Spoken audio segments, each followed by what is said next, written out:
lan nga yaakaar ni moo tax loolu. mais c'est normal Wally moo demee noonu ay mbir Wally moo demee noonu et puis xam nga ñun suñu vie bi ñu amee. muy vie bu naturelle bi. gars yi duñu gëm ni sax ñun ñu ngi déggoo. c'est grave. par exemple su ma toogee ñun foo nekk man la maa ngi nekk grand boobu. soo ko waxee ay yenn ñi dañ ko gëm. dañ ko gëm dañ naan mais est-ce que loolu. mais pourquoi. c'est normal c'est normal c'est normal showbiz moo bindoo noonu. moo bindoo noonu ah. showbiz moo bindoo noonu. donc nit ñi je pense que de loin. li ñuy gis. c'est pas exactement ce qui est vrai mais dafa mel ni ñoom en fait en réalité ñu bëri loolu la ñu bëgg muy nekk. mais parce que loolu leen média bi di wane loolu lu bëri di wane d'autant plus que ñun bu ñuy gisante du lu ñuy fësal. voilà exactement. waaw des fois ñuy gisante foo xamante ni kenn du fa nekk. kenn du fa nekk café plané man nangu sa carte bancaire. waaw dugal ko ci cap wàcc li ma saf dem sama yoon. mais boo duggee rek ñu ne la dafa kii dafa nu mu tudd dara new fa. mais na nga def dafa plafonné maa ngi nii rek. yaa ngi cool maa ngi sant bu baax. yow boo ma gisee lan ngay yëg. je suis content. pourquoi. parce que bon suñu diggante dafa naturel dañuy waxtaan dañuy kaaf dañuy rey en plus lépp lu ñuy seq dëgg la. waaw loolu moom solo. tu sais que moi je t'aime bien. mais je sais ça. je t'aime beaucoup. je sais. vraiment en fait c'est émotion bi sax moo may dugg. parce que xam nga voilà mooy loolu quoi. xam naa nit ñi fi ñuy fekkante. xam naa sax xamuñu ko mais en tout cas je suis très content ñu dugg si oto bi. Wally bi nga commencé way ak léegi. est-ce que yow way dafa ñëw ci yow par accident. xam nga li ma la bëgg est-ce que yow da nga bi nga juddoo. màgg xaw a ràññee tuuti da nga ne man damay dem way wala vraiment c'est quelque chose boo xam ne daf la rattrapé. waaw xam nga man moom sama carrière musicale. du nekkul lu ñu doon séntu. parce que man mosuma bëgg ay way. sérieusement sama papa bi may nekk footballeur soirée peut-être durant toute sa carrière benn yoon laaf ma sa dem mosuma intéressé en fait mais bon li yàlla di def moom jàmm mënu ci dara. mais ban moment nga rendre compte que tu avais une voix. mosuma ci rendre compte. ba jour bi ma décidé ni dama bëgg musique. comme ça. waaw. nga làmb affaire ba ne fa. waaw mais xam nga doo comprendre sax man ba léegi dafa ma toog ci sama bopp affaire bi daf may ma xam ne yàlla rek moo mën daal nit mënul yàlla rek. incroyable parce que vraiment ku ma ko waxoon du ma gëm. yow si ban musique nga jàngee way en fait si bi nga nekkee xale lan moo la doon inspiré quoi. non man sérieusement parlant nag man mbalax li ma ko doon déglu bëriwul. non man ay Céline Dion laa doon déglu Greg David ay Julio Iglesias. waaw Greg David boobu xam naa ni. waaw parce que je vois que sur les bas là vous avez un truc. moom laa bëggoon ak Julio Iglesias dama koy déglu aussi. Enrique Macias. maa dama koy déglu mais wax dëgg yàlla man mbalax moom Ndongo Lo laa ci doon déglu dem si yàlla si. ndeysaan bi mu wàccee liggéey. Pape Diouf laa doon déglu. Pape Diouf waaw sérieusement parlant. waaw. mais léegi Pape Diouf nga doon déglu. ak Ndongo Lo. Ndongo Lo je pense que am na dara lu mu indi ci musique. ci en tout cas génération boobu nga xam ne moom moo ko jiite woon. te bi mu demee ci la ñu bëri sax gën a explosé. lan nga xalaat ci Ndongo Lo lan la daan def boo déggee waaw moom nit la boo xamante ni il est. tu le connaissais. waaw xamante nañu mais pas xamante bu xóot noonu. parce que mës naa dem soirée sol jëngal. jamono yooyu jëngal. def takk ay boucle d'oreille sol ensemble farm dama yow géwél di solo jëmp ni ma ko reetaan ma ne waaye waa ji li muy wax nii premier jour soirée ma dem mu neex ma nag ci laa commencé di déglu mbalax mais comme moom ni mu débuté fi mu tàmbalee de rien di ko reyante ba am baat esprit challenger boobu daf ma neexoon ci moom trop d'autant plus que Ndongo dafa amoon kalaama kaw donc waaw effectivement wayam doon am charme su bëggee wax jo day wax so waaw parfaitement xam nga su bëggee wax Aziz su waxee Assis lay wax xam nga dafay neex quoi dafay nekk beneen affaire donc vraiment amoon na benn affaire boo xamante ni c'est vraiment lui c'est typiquement lui mais léegi parce que en fait la question que je dois te poser mooy quand je t'entends chanter man impression bu ma doon am peut-être ñu bëri dinañ d'accord ak man moo doon ko ci sa papa ci sa waajur sama grand Thione maa ngi koy nuyu au passage ci nga jàngee way parce que quand même il y a ce style là de Wally Seck qui est assez proche en fait mu mel ni dafa jógee ci li nga xam ne moom la Thione Seck daan way parce que je te donne un exemple doo mujj nu mu sa dugg benn studio mooy sa premier morceau bi nu mu tudd sax boo juddoo naka la noo ko doon wayee di sax boo juddoo waaw boo juddoo voilà boobu bi ma duggee benn jour ma amoon rendez-vous ak sa papa ma nekk si studio bi fële Parcelles ci studio bi papis waaw ma nekk foofu ma dégg way bi ñuy mixé affaire bi mu pare ma ne ko mais grand sa morceau bi neex na de mu ne ma c'est pas moi c'est Wally donc après ma ne ko ah oui boog ci laa njëkk a dégg vraiment ce morceau bi avant mu doon génn quoi mais quand je t'entends chanter aussi j'entends beaucoup de Thione Seck ci li ngay way waaw c'est tout à fait normal parce que c'est Thione Wally est le fils de Thione Thione n'est pas le fils de Wally donc deretu Thione mooy daw ci deretu Wally loolu la yàlla dogal donc je me suis battu pour am identité c'était pas facile au début parce que c'était typiquement Thione Seck donc je me suis battu pour am tuuti identité et puis pour mën a toucher un Pape pour mën a toucher un Youssou pour mën a toucher xam nga un Omar Pène xam nga noonu la def reyante ba am sama bosu bopp waaw parce que c'était pas évident sinon su ma bëggoon lu yomb rek mën naa téye ci lancé wu Thione léegi bi nga décidé way da nga dem sa papa nga ne ko dama bëgg a way waaw waxuma ko daf ko dégg xam nga am na ful la boo xamante ni day toog di ma déglu man tam waxuma ko dara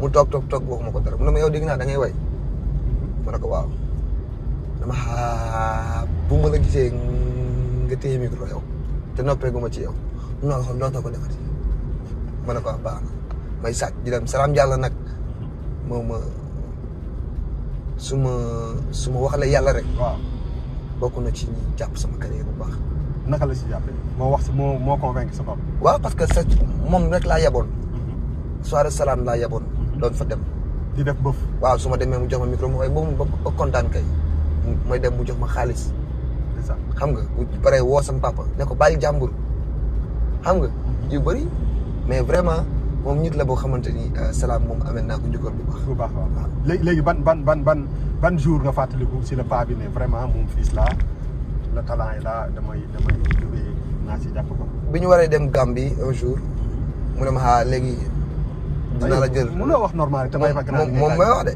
ne ma léegi dinaa la jël Ramadan non ngay jouer première partie mais fii 1 mois yi ñu dem Gambie bu ma la déggee soirée rek noo ko la noo bàyyi naa ko mooy daa bul dem benn soirée nga toog waaw ma toog après ma ànd ak moom Gambie ma ñëw fone Gambie daf may jox ma way mu xooj ma kuul sama kuul après ma ñibbi si man ma léegi am nga autorisation ma dem ci laa dem defar sama single moom jàpp na ci single waaw déglu na ko bu mu ko dégloo bon def ci quelques changements il était content ouais léegi am naa benn question boo xam ne daf may brûler sama lèvre bi xam naa pour nga am indépendance ci grand bi waroon na métti indépendance mooy waaw ma xam naa indépendance musicale waaw non moom nag dëggantaan Ndiaye à part bi mu nekkee ci vraiment dans le milieu di woy tout le temps moom man samay album ba sama single ba ni may waxee ak yow ba sama album bi fi ma toll fii sama papa mosu ci am kii problème ah oui damay dem liggéey rek pas li laa liggéey neex na cool des fois sax ma génne te du ko yëg tu vois daf ma jox indépendance daf ma teel a wan ni li nga war a am ci musique yaa koy liggéey du man Thione Seck kan mooy bind say chanson des fois man des fois Papis des fois Fallou kii dox ci mbedd mi sax mën na ko bind ça dépend ci réaction bi muy doxee c'est-à-dire nit ki am na comportement bu muy am woy na xam nga woy mi ngi ci nature bi suñu biir suñu toogaay bi waaw woy mi ngi fépp oto waaw mi ngi fépp oto day inspiré waaw des fois nga dugg ci oto waaw gis dara sa xel dem ci dara waaw dem ci dara surtout toilette waaw toilette waaw man yëpp toilette amoo taawu bind fa way à moins que nga yàgg booy sang non man toilette non boy xoolal oto bi lañu nekk juste wax loo ko wax nag boy fils wuyu ma toilette moom ya bëri na toilette da ngay dem sangu dem waaw mais non toilette moom waaw boobu naa bàyyi gars yi ñu interpréter waaw topp bay la topp ba nga si mais Wally waaw su may xool sa carrière macha allah mu commencé léegi j'ai l'impression que tu as eu une carrière de 20 ans parce que il s'est passé tellement de choses naka nga koy dundee c'est-à-dire que le fait que nga xam que ni am na lu yàlla def ci yow te loolu moom mooy indi peut-être que voilà il y a tellement de haut et de je pense de bas. loolu mooy nangu. C'est parce que dafa j'ai su supporter plein de choses beaucoup de choses dékku naa lu bari moo tax lu bari dañuy foog ne carrière bu gudd la parce que li ma dékku dafa bari. waaw loolu nag gëm-gëm la du man parce que ku sañoon am ko mais yàlla moo koy def ci nit du lu ma choisir suñu borom moo def ma gëm ko loolu moom waaw. léegi est-ce que am na si yoo xam ne ci sa carrière am nga ci part de responsabilité wala loo xam ne lu yàlla tudd xam nga des fois dara arrivé nga ne bu démb doon tey de ni ma defee ni dootuma ko defee parce que lii la ma indil ci ay coow wala ci ay kii parce que y a eu beaucoup de bruit quand même dans ta carrière. Est-ce que am na ci yoo xam ne bu démb doon tey di nga ko changer bu dee benn la nga wax ma ban la quoi. Vraiment ma dina jaaxal ñu bëri mais amul parce que lépp yi am yëpp dafay nekk peut-être du nekk suma coobare waay wala du ma xam ni dina jël ampleur boobu wala mu demee noonu xam nga yu bëri day nekk après bu nit ñi coowee nga naan mais attends mais ñi ci fi ñu yóbbu lii ak man fi ma ko defee wala fi ma ko teg c'est diamétralement opposé tu vois noonu lay demee parce que coow ku yëg ni day am coow doo ko def donc amul benn jour boo xam ne tu t'es dit xam nga des fois nit honnêtement dina def benn affaire xam ne lii su ma ko defee day indi coow mu def ko parce que mais loolu ñu muy gën a dal mooy ñiy wut buzz wala dara mais moom moo tax ma laaj la est-ce que amul dara looy regretter parce que donc tout ce qui est arrivé comme en tout cas gàllankoor ci sa carrière dafay nekk ay mbir yoo xam ne yow l'intention n'a jamais été de susciter benn xam nga réaction par rapport ak public parce que quand même il y a beaucoup de choses yoo xam ne de loin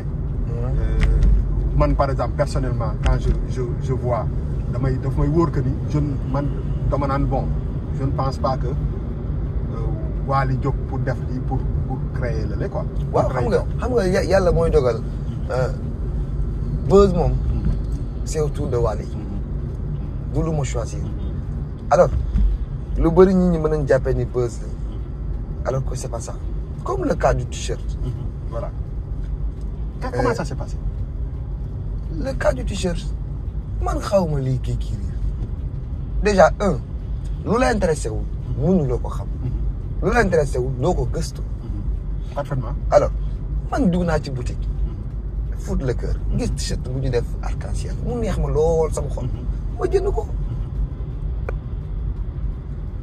fas yéene ko sol ok bi ma ñëwee sol ko ñu ne coow bu polémique bu gën a grave alors que nga dem man dem naa gis naa yow say xale sol ko effectivement arc-en-ciel te duñ ko taxamuñu ko non sol nañ ko seen petit gàlle waaw sol ci bët wax nga dëgg alors boobu kenn coow ko de parce que du Wally parfaitement te xale yi ñoo ko ñu ko sol mais loolu est-ce que tu penses que c'est nit ñi la c'est le peuple wala dafa am ay détracteurs yoo xam ne non dañuy dugg ci loolu xam nga il pense pouvoir gâcher alors que ñoom dañuy def promotion nit yooyu bëgguma tudd seen tur xam naa li nga bëgg a wax waaw xam naa li parce que tey ñu bëri xam nañ couleur bi grâce à eux parfaitement te avant ça passé inaperçu ñëpp dañ ko jàpp comme drapeau arc-en-ciel mënoo xalaat ni drapeau la da nga ko jàppee comme couleur arc-en-ciel rek tu vois mais danañ ba wan nit ñi lii mooy drapeau bi te mënoon na ñàkk tu as parfaitement parce que man tukki naa dem naa fu ne partout dans le monde entier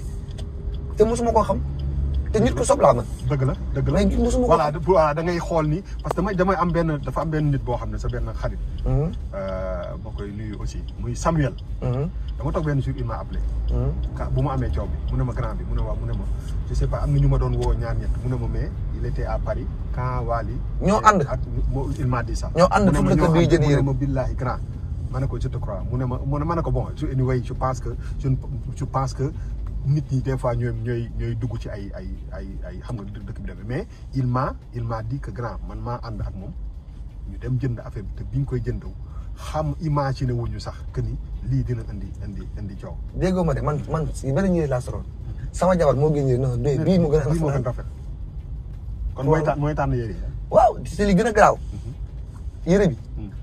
xam nga chèque bi kese laa sol dafa am dàll bi moom dama ko jëlee sama jabar noonu laa may dàll yi solu ma ko ba léegi. lan ko may kii ko may de du ko sol bi. non mais sol na ko romb nit ñi. te duñu wax. c'est pas Wally. mais lan mooy sa rapport ak la mode lan la solu di def ci yow. waaw loolu lu ma yàgg bëgg la depuis que j'étais enfant. lu ma yàgg bëgg la depuis boobu nekkuma woykat. waaw lu ma yàgg bëgg la donc moom ak oto bu rafet dama ko bëgg. loolu moom yàlla moom ko. kese moom ko natt waaw. ah oto bu rafet ak kii. waaw dama ko bëgg kii de suma yaay Kumba Gawlo la. ah Kumba Gawlo mais jël ko. yaa booy allo. sama yaay la. waaw sama moom la de. donc yow solu da nga ko kii. dama ko bëgg sama xol. allo yaa booy. yaa booy mbaa yaa ngi am jàmm. alhamdulilah nam naa la maa ngi en plein émission su ma paree léegi ma rappelé la. nee ko waru gar bi la ñuy net kii nii pour indi ko. waaw am na ku ne ma wax la waru gar bi lay préparé nii. nee ko xam na kan la. voilà kii nee na xam na kan la. surtout Marie Sène bi. waaw nee na man su may ñëw moom du joxe dara man du ma joxe dara moom mooy joxe dara Bouba Ndour moo lay nuyu. nee na fase na la ab tàpp. non affaire bi matul. kon yaay yow de non yaay attends yaay j'ai pas compris yaay kon yow da nga am beneen bët beneen vision bu dul man. mbaa du yow ci prétendant yi nga bokk. da nga am beneen vision bu dul man. moom daal fiston amul fit de. amul mais pourtant dama doon dajale de yow pour sóoru la nag Kumba du caaxaan de lu leer la lay wax. moom daal nee ko ab ragal la rek décembre daaw ba décembre fekkaat ko fi muy at. le 31 maa la ko doon wax léegi. yaay nag soo bëggee dégg kii dalay sonal rek. kii yaay dalay sonal rek kii day wax dara. waaw je t'aime kon je t'appelle su ma paree incha allah. bonsoir chéri Coco. allez bye. dina ko dégg ok ciao. donc yow sa rapport ak solu ak oto. loolu lay dundal. dama ko bëgg moom. oui bëgg nga oto de. waaw dama ko bëgg moom wax dëgg yàlla. parce que nag Boubacar moo wax la benn affaire. àdduna dafa doy waar gis nga nit di nga bëgg benn affaire waaye nga toog nga am gëm-gëm. musuma bokk ci ñi sàcc oto. ndeysaan. maanaam comme jeune bi ñu daan def sàcc. wala sàcc oto papa waaw sàcc oto musuma ko def sama àdduna. jour bi ma njëkkee dawal oto dama sama oto maa ko moom mooy sama oto boobu. ndeysaan. ban oto la woon. rêve la woon sama rêve la woon. ma ne oto Mégane laa njëkk am. waaw Renault Mégane waaw. après ma am benn Chrysler. ba jënd benn Chrysler ma indi sama papa nag papa oto bi laa jënd mu ne bii delloo ko ëpp na. ndeysaan. delloo ko bii dafa ëpp ci yow. donc bëgg-bëgg la woon bu mu am yàlla xam na ko te musuma ko def en état jeune man daanuma ay def yooyu jël oto dem baal yi non.